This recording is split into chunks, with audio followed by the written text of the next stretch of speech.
आज Bharat world bank का सबसे बड़ा कर्जदार बनकर 136.6 बिलियन डॉलर का कर्ज अपने सिर पर उठाए हुए है। इस समय प्रधानमंत्री नरेंद्र मोदी का गुजरात के मोटेरा में 600 करोड़ रुपए का ओलंपिक प्रोजेक्ट शुरू करना कितना जरूरी है? क्या यह देश की डांवाडोल अर्थव्यवस्था पर एक और बड़ा बोझ नहीं है? गुजरात सरकार पर वर्ल्ड बैंक से भारी कर्जा है और ऐसे में इस तरह की दिखावटी परियोजना का क्या औचित्य है? दुनिया के कई देश जो ओलंपिक आयोजन में करोड़ों डॉलर फूंक चुके हैं, आज आर्थिक तंगी से जूझ रहे हैं।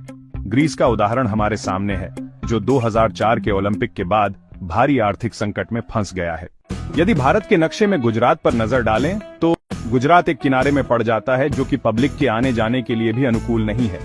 आज तक जिन भी देशों में ओलंपिक स्पोर्ट्स बनाए गए हैं, उसके लिए देश का मध्य स्थान चुना गया है, देश की राजधानी चयन की गई है। तो फिर भारत में ओलंपिक स्पोर्ट्स के लिए गुजरात ही क्यों? ये बहुत बड़ा प्रश्न है। चूंकि पीएम नरेंद्र मोदी की राजनीति गुजरात से शुरू हुई है, इसलिए गुजरात अधिक प्रिय है, होना भी चाहिए, परंतु अभी उनके ऊपर पूरे देश की जिम्मेदारी है। अहमदाबाद मोटेरा स्थित स्टेडियम का नव निर्माण होने के बाद सरदार वल्लभ भाई पटेल स्टेडियम की जगह नरेंद्र मोदी स्टेडियम नाम रखवा देना, ये वाकई में सोचने वाली बात है। और अगर कोई विश्व स्तर पर इवेंट होता है तो गुजरात में ही होना चाहिए, नरेंद्र मोदी नाम के नीचे ही हो।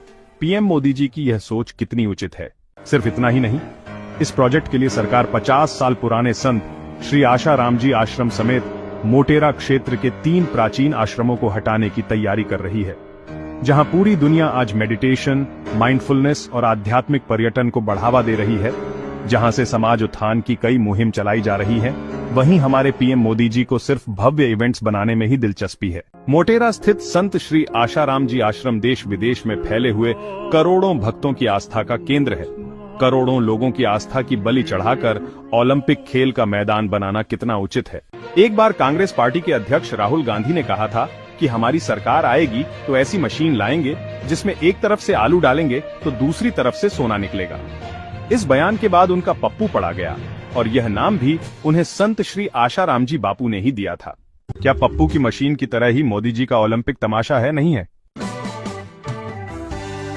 यह ओलंपिक स्टेडियम न केवल पर्यावरण के लिए घातक होगा, बल्कि साबरमती रिवर फ्रंट और वहां के प्राकृतिक आवास को भी नुकसान पहुंचाएगा। गुजरात पहले से ही पानी की किल्लत और सूखा प्रभावित राज्य है। ओलंपिक जैसे आयोजन में भारी मात्रा में पानी की जरूरत होती है। सवाल उठता है कि आखिर ये पानी आएगा कहां से? ओलंपिक के लिए लाखों लीटर पानी कहां से आएगा? गांव प्यासे मरें और शहर में इवेंट चले?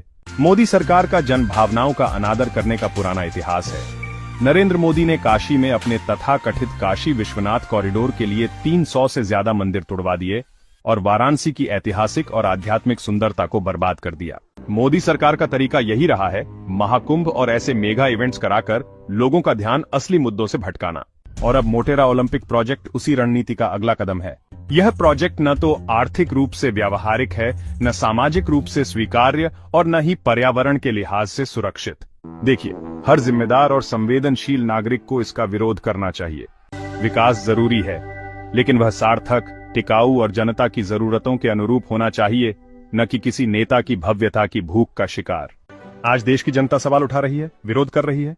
लोगों का मानना है कि ओलंपिक प्रोजेक्ट देश विरोधी है, जनता विरोधी है, पर्यावरण विरोधी है।